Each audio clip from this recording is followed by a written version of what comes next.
আসসালামু আলাইকুম, সবাই কেমন আছেন? আমিও ভালো আছি। আসলে এই ভিডিওটা হলো ঈদের 2-3 দিন না 3 দিনের পরের ভিডিওটা। আসলে ঈদের সময় তো অনেক শপিং করছি, বাট আবার হঠাৎ করে ওর আব্বু সকালে বলল ঘুম থেকে ওঠার পর, চলো তোমাদের কিছু আরও কী কী শপিং করো না, ঈদের সময় ভালো করে কিছু শপিং করে দেয়। আমি তো বললাম যাক ভালো, ডাবল ডাবল শপিং। ঈদের আগেও শপিং হয়েছে, ঈদের পরেও শপিং হবে। পরে ঘুম থেকে উঠে রেডি হয়ে আমাদেরকে নাস্তা চাটা খেয়েছি কোনো মতে, চাটা খেয়ে বের হয়ে গেছি যাওয়ার জন্য।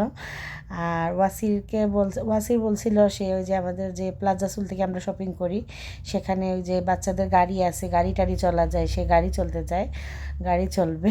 ওর আব্বু বলল আচ্ছা ঠিক আছে তোমাকে চড়াবো। আর তো সে অনেক, এই যে দেখতেছেন আমার ছেলে অনেক পোসপাস করে মানে ঢুকতেছে, ওর আব্বু পোসপাস দিতেছিল। কতক্ষণ আমাকে ভিডিও করলো, আমিও কতক্ষণ ওদেরকে ভিডিও করে দিলাম। এই যে আমরা কতটা ছবিও উঠছিলাম, ফটো উঠছিলাম, বাট ফটোগুলো বেশি ভালো আসে নাই। আর ভিডিওটা রয়ে গেছে, বললাম ভিডিওটা এডিট করে, আসলে এডিট করা না হলে তো ভিডিওটা ছাড়া যায় না, মানে এটা নেক্সট ভিডিওটা এডিট করে পরবর্তীতে জন্য আর কি রেখে দিয়েছিলাম, যে পরবর্তীতে ছাড়বো আর কি। আর ভাবলাম আজকে ভিডিওটা এডিট করি। আর এই যে চলে এসেছি গাড়ির জন্য, ওয়াসির তো অনেক এক্সাইটেড গাড়ি চড়বে। আর ও অনেকবার গাড়ি চড়তে চাইছিল, যতবার আসছি প্লাজা সুলে সে গাড়ি চড়তে চাইছিল। আসলে ওরা বলছে যে ওর তো একটু ওয়েট বেশি, যে বাচ্চা মানুষ, ওর মানে গাড়ি চড়তে পারবে না। আগের বার যখন আমরা ওর গাড়ি চড়ার জন্য আসছিলাম তখন বলছে হবে না ওর।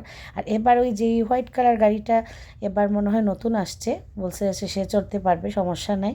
আর সে তো অনেক খুশি, বাচ্চা মানুষ অনেক দিন পরে গাড়ি দেখে অনেক খুশি হইতেছে। বলছে যে গাড়ি চড়বো আব্বু, গাড়ি চড়বো। আর আব্বু তারপর ওকে গাড়ির জন্য টিকিট করে কত আধা ঘন্টার জন্য না, হ্যাঁ আধা ঘন্টার জন্য গাড়ি নিয়েছিলাম, নিয়ে বললাম তাড়াহুড়া করে, আবার বললাম দেখো তাড়াহুড়া করো না, তোমার তো আবার তাড়াহুড়া, কাজে যাবা আবার তাড়াহুড়া করো। বললাম না সময় আছে, সমস্যা নাই, গাড়ি চলো, গাড়ি চলে তোমার কী কী শপিং করবা শপিং করে ফেলো। আর আমি বললাম তুমি বাচ্চার পিছে পিছে যাও, আমি তো আর পারবো না, আমি গিয়ে বসি। আমি কতক্ষণ ভিডিও করছি পিছে পিছে, এই যে কতক্ষণ আমি ওর পিছে পিছে ভিডিও করছি। পরে গিয়ে আসলে আমি বসে গিয়ে বললাম যে আমি বসি, আর তুমি সিঁড়ির পিছে পিছে হাঁটো, আমার হাঁটা সম্ভব না।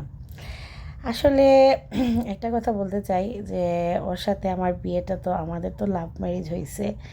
এটা কম বেশি আমাদের সবাই তো, আপনারা তো আসলে ভিউয়ার্সরা যারা আছেন বা নতুন যারা আছেন, আমার তো আত্মীয় স্বজনরা যারা আছে মোটামুটি সবাই জানে যে আমি লাভ ম্যারেজ করছি। লাভ ম্যারেজে কীভাবে হয়েছে, কীভাবে হয়েছে, এটা একদিন পুরা কাহিনী, এটা একদিন বর্ণনা করব, সবার সাথে এক্সপ্লেন করব ফার্স্ট থেকে লাস্ট পর্যন্ত।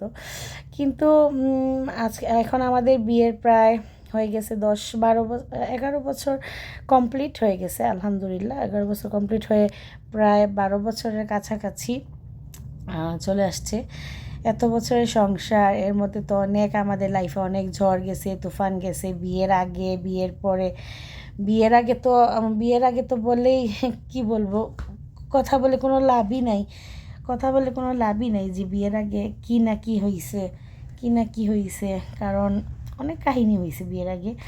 এটা এক্সপ্লেন করব অন্য দিন, কারণ এটা অনেক বড় কাহিনী। আর আসলে এই কাহিনীগুলো যদি আমি এখন এক্সপ্লেন করতে যাই, সময় আসলে কি বলবো, সময় আর কাজে সেটা হবে না। আর নিচে যেগুলো ভিডিও করছিলাম সেগুলো আসলে দেখাতে পারিনি, কাপড় চোপড় কিনছি যেগুলা, আর এগুলো ভাবছি যে কাপড় চোপড় যেগুলো কিনছি এই সবগুলো তো ভিডিও করতে পারিনি, এটা বাসায় গিয়ে আপনাদের সাথে শেয়ার করব। আর এই যে আমরা বের হয়ে গেছি, খাওয়া দাওয়া করলাম, আলহামদুলিল্লাহ ম্যাকডোনাল্ডে খাওয়া দাওয়া করছি, শপিং করছি, বাসার জন্য রওনা দিয়ে দিব। ওয়াসির আব্বু বলছে তোমাকে দিয়ে আমি আমার কাজে চলে যাবো, বলো আচ্ছা ঠিক আছে। এই যে আমার কাপড়গুলা সব, আর কিছু কসমেটিক্সও কিনছিলাম টুকটাক, ব্যাগে একটা কিনছি, এগুলো কাপড়গুলো কিনছি, এই যে কসমেটিক। আলহামদুলিল্লাহ, ভালো থাকবেন, আল্লাহ হাফেজ।